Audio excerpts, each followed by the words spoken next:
بسم الله الرحمن الرحيم الحمد لله رب العالمين نحمده ونستعينه ونستغفره ونستهديه ونتوكل عليه ونصلي ونسلم على عبد المؤيد ورسول المسدد والمصطفى الأمجد أبي القاسم محمد اللهم صل على محمد وآل محمد وعلى أهل بيته الطيبين الطاهرين الذين أذهب عنهم الرجس وطهرهم تطهيرا اللهم صل على محمد وآل محمد السلام عليك يا أبا عبد الله وعلى الأرواح التي حلت بفنائك عليك منا سلام الله أبدا ما بقيت وبقي الليل والنهار ولا جعل الله آخر العهد منا لزيارتكم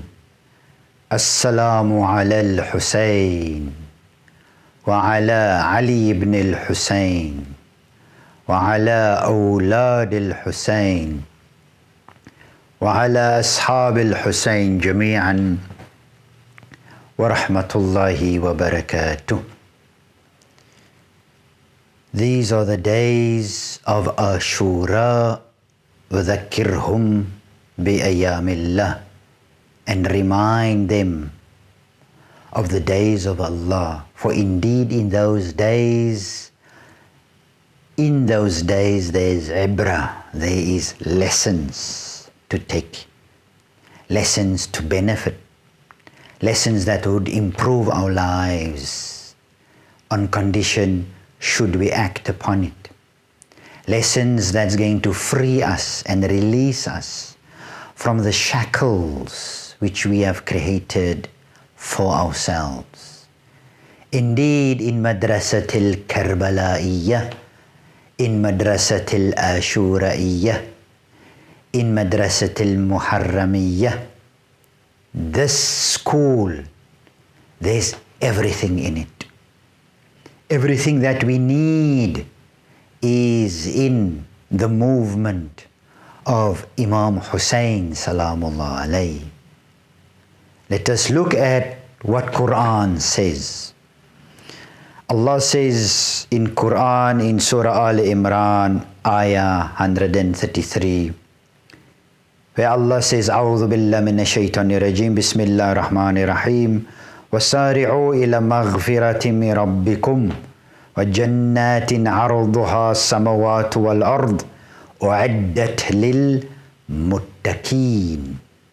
Allah Azza wa Jalla Sha'ana says, وَسَارِعُوا إِلَى مَغْفِرَةٍ, and hasten towards the forgiveness of Allah, the forgiveness from your Rabb, beautifully, from the one who nurtures you. There's already shown, Rabb is one of those words indicating an affection, an emotion. There is an emotion here. There is an affection here which Allah has, if I can say it in human terms. There's no other way how to express it except through the 3D language, which is in this 3D world, English in any case. But Rabb min Rabbikum, from the one who is your Rabb. Wa jannatin, and there is this Jannah, and the space, if we can say so, the width, the space is so spacious that it includes heavens and earth. U'iddat lil muttaqin, beautifully Allah ends here, which is prepared for those who have taqwa. Indeed, Islam is nurturing insan, is teaching insan values. What is the qiyam here? What is the values here? What Islam wants us to teach? Islam wants us to learn and to teach it also by virtue of our actions.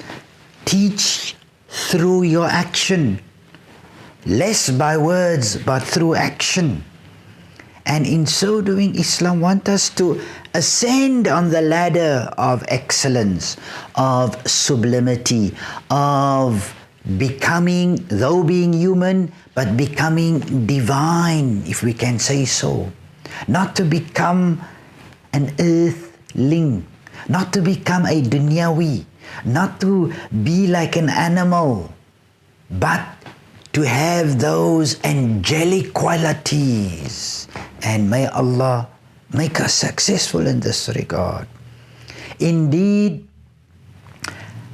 a young man who is a repentant person and he does things sincerely for Allah is obviously far greater than even a sheikh who's studying, but he is reforming himself, trying to become closer to Allah, obeying Allah.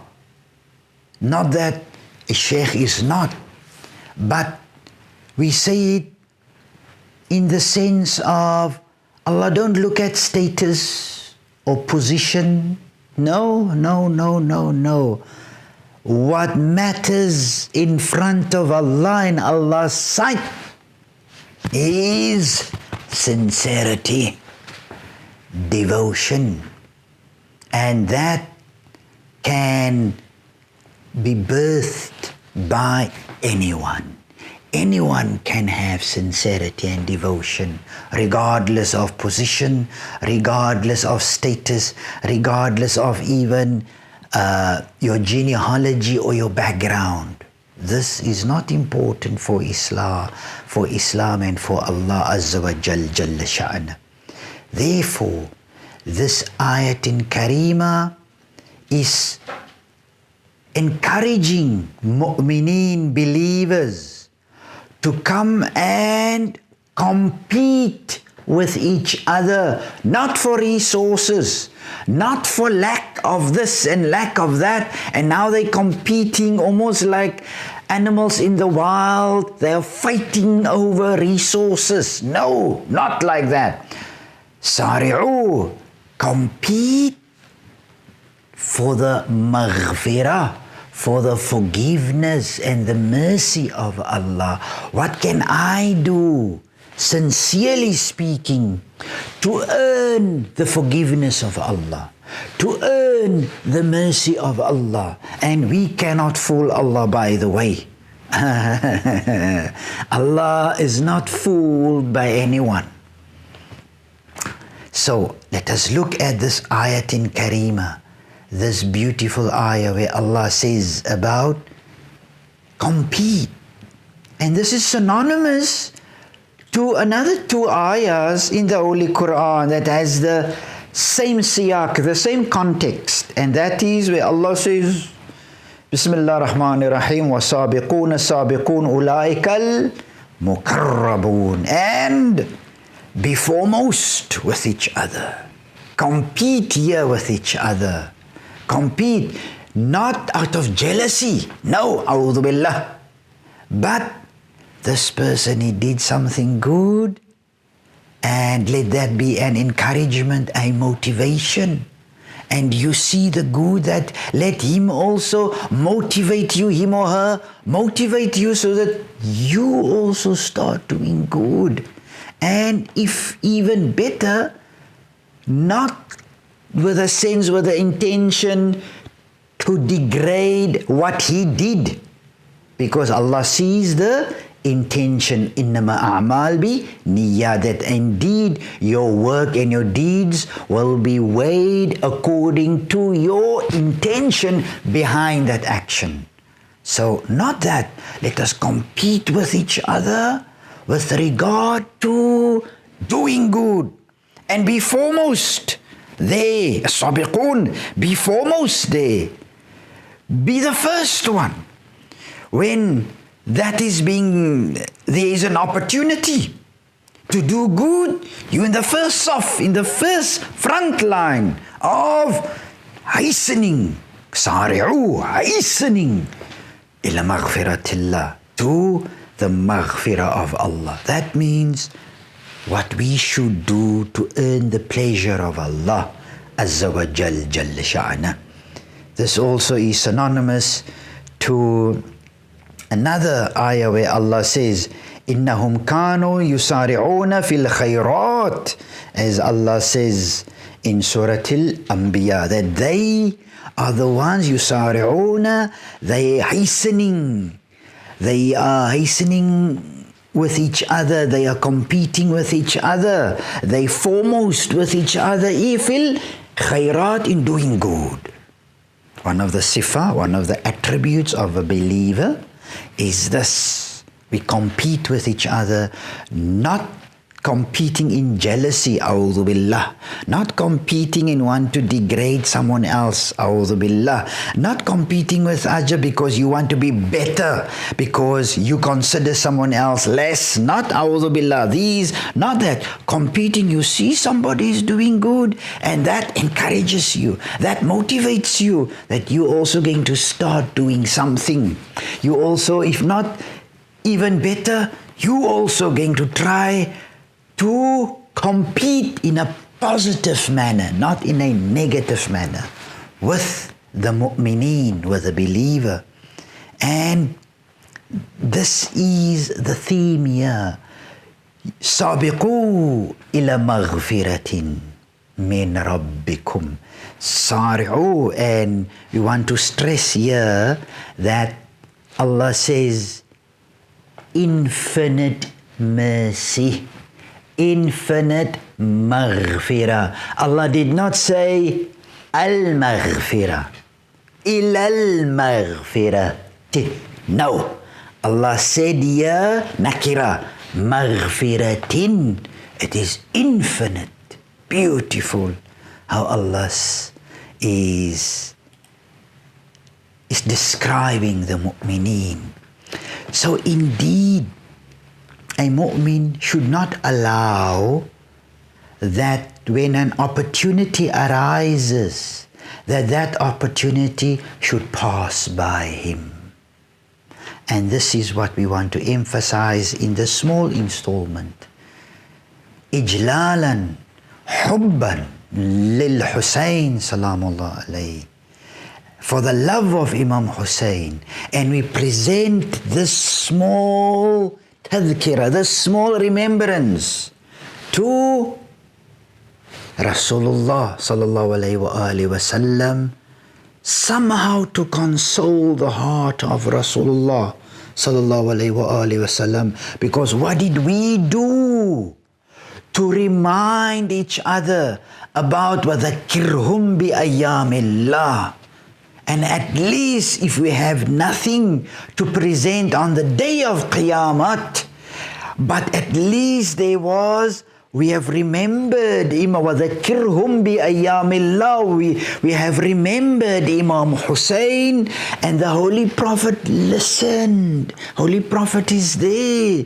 May the Holy Prophet intercede for us, insha'Allah, that indeed there was one day when we have remembered his grandson, Salamullah alayhi. We present this to the Holy Prophet. Allah says that we should we should compete, hasten. And one of the sifa, one of the attributes of a mu'min is when an opportunity arises, we should take it. We should take advantage of an opportunity. As Amir Mu'mineen says, انتهزوا الفرصة فإنها تمر مر السحاب. And he says that take advantage of an opportunity when it comes, because opportunity comes and go like clouds.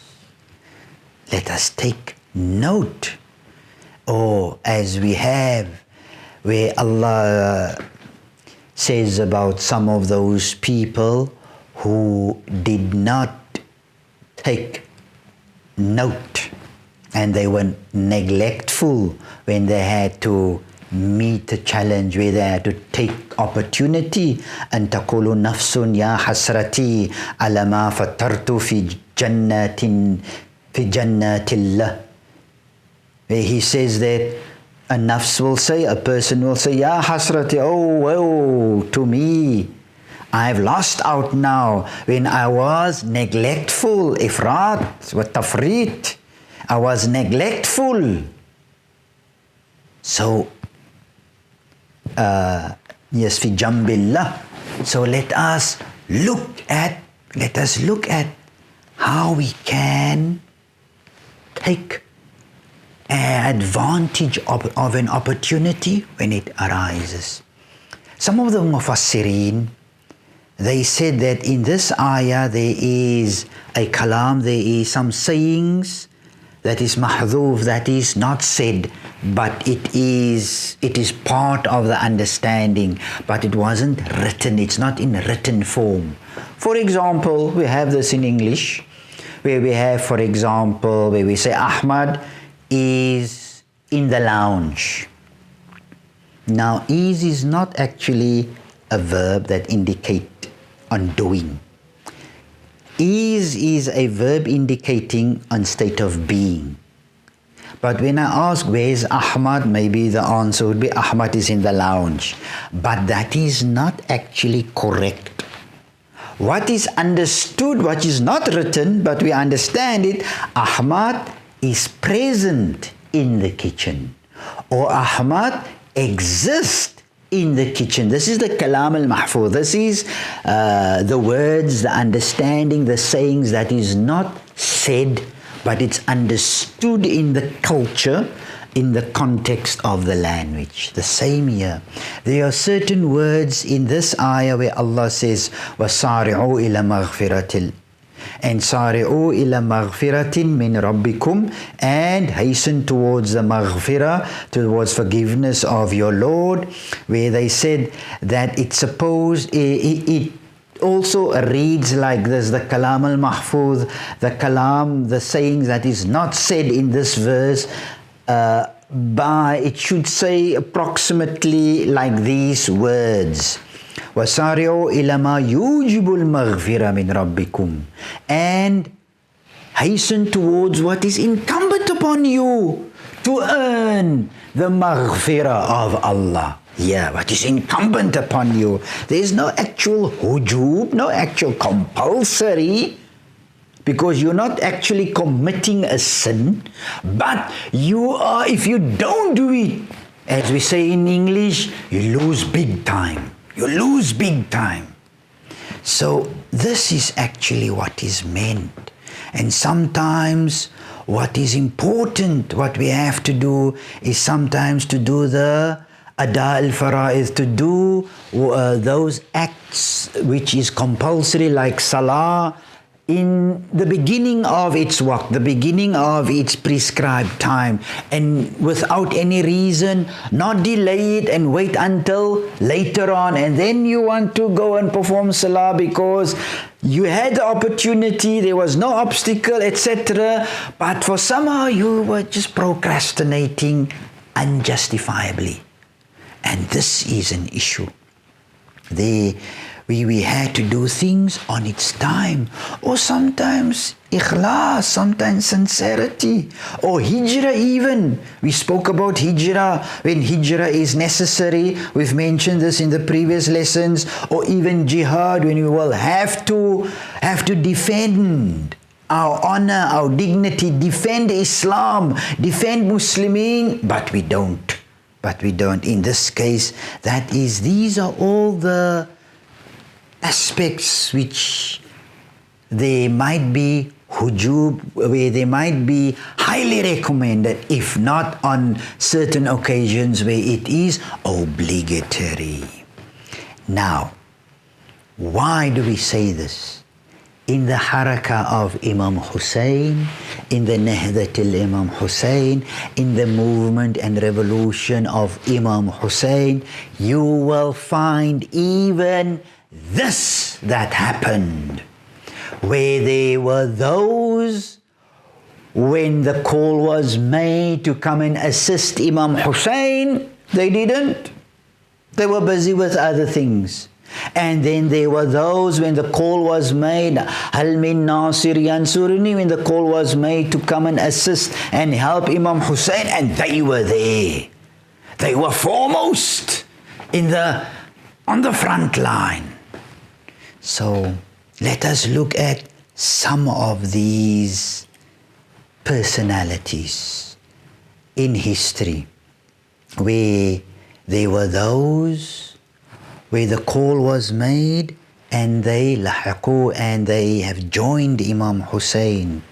And let us look at some of them. Their names his name was 𝗦𝗨𝗣𝗣𝗢𝗍.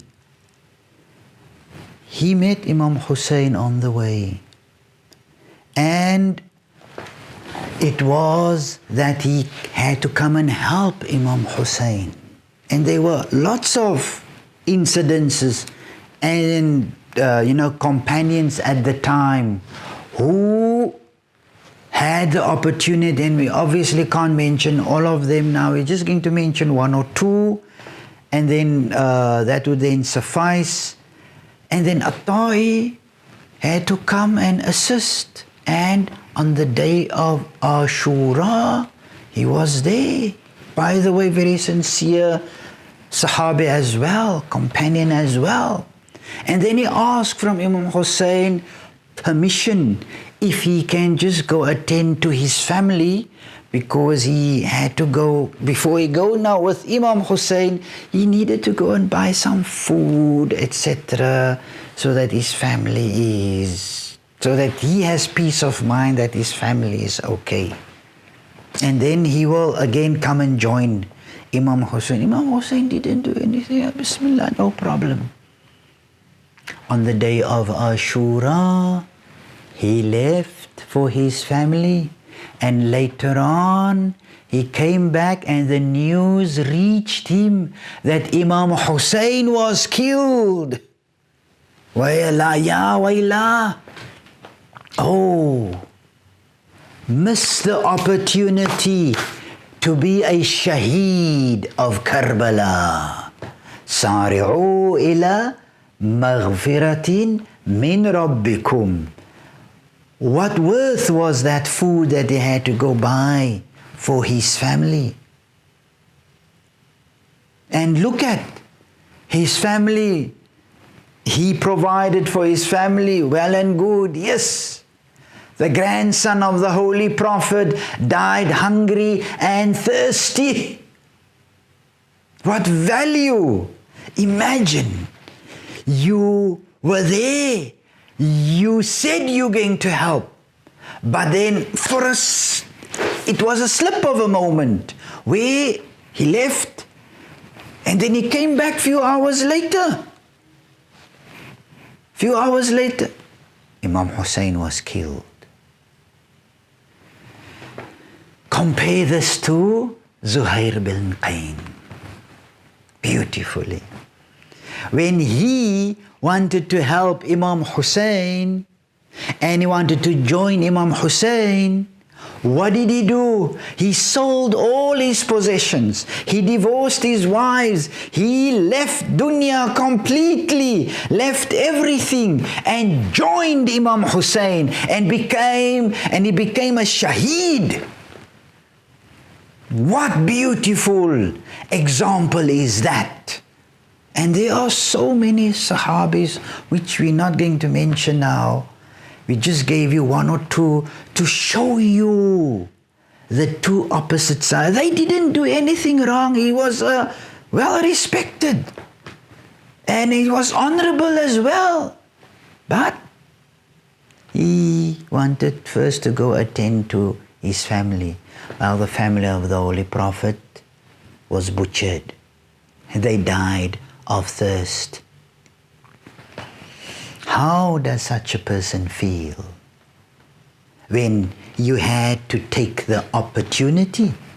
You had to take advantage of the opportunity, but you weren't there.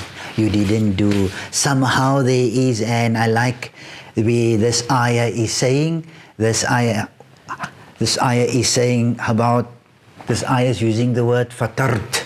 There is ifrat, there's negligence. One moment there was a slip. May we take note of Karbala and what happened in Karbala and take lessons from it.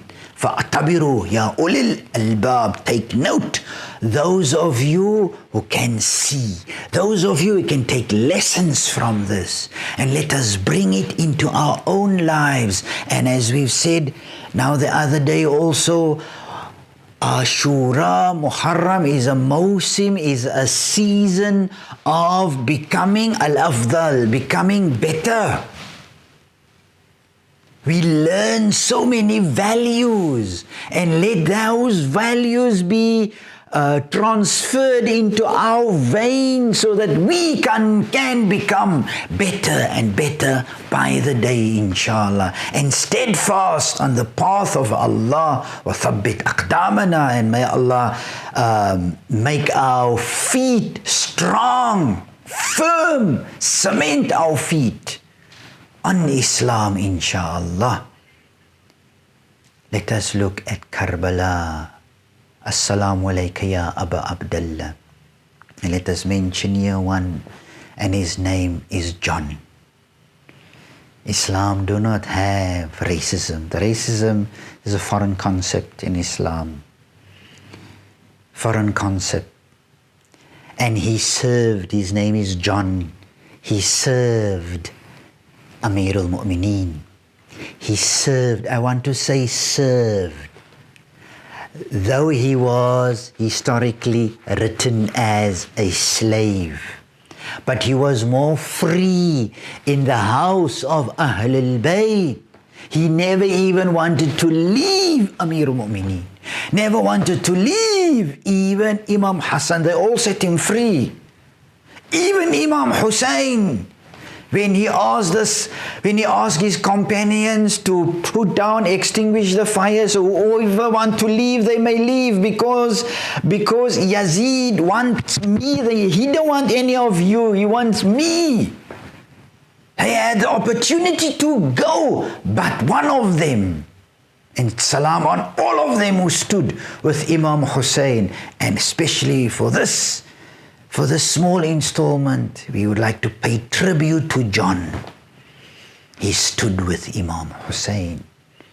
And then on the day of Ashura, he asked Imam Hussein, can he go? And then Imam Hussein looked at him, he said, you already served my father.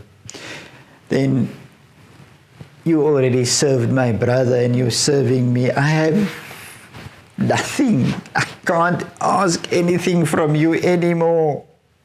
You're free now. So he said, during the good times I was with you, Ya Sayyidi, oh my master. Loving master, during good times I was with you. Now that you are in peril, now that you are in danger, do you think I'm going to leave you? No. This was the loyalty. Oh, you want to see loyalty, valor. Then John went. Imam Hussein first didn't want, but eventually gave him permission to go. And he went to go and fight. And they ambushed him, surrounded him, they killed him, and they fell to the ground.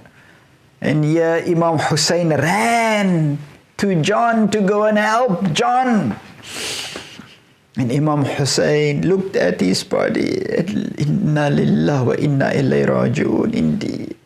Then Imam Hussein put his head on his lap and cried for John.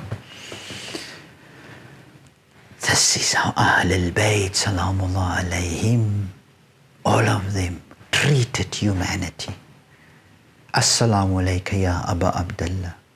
وعلى الأرواح التي حلت بفنائك عليك منا سلام الله أبدا ما بقيت وبقي الليل والنهار ولا جعل الله آخر العهد منا لزيارتكم.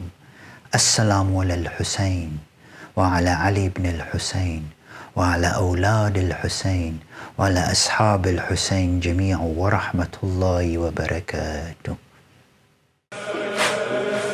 بسم الله يروح البغاو، بسم الله يشير اللغو، بسم الله شمس الضحى بسم الله ابن اليقين بسم الله روح البقاء بسم الله شیر لقا بسم الله شمس الضحى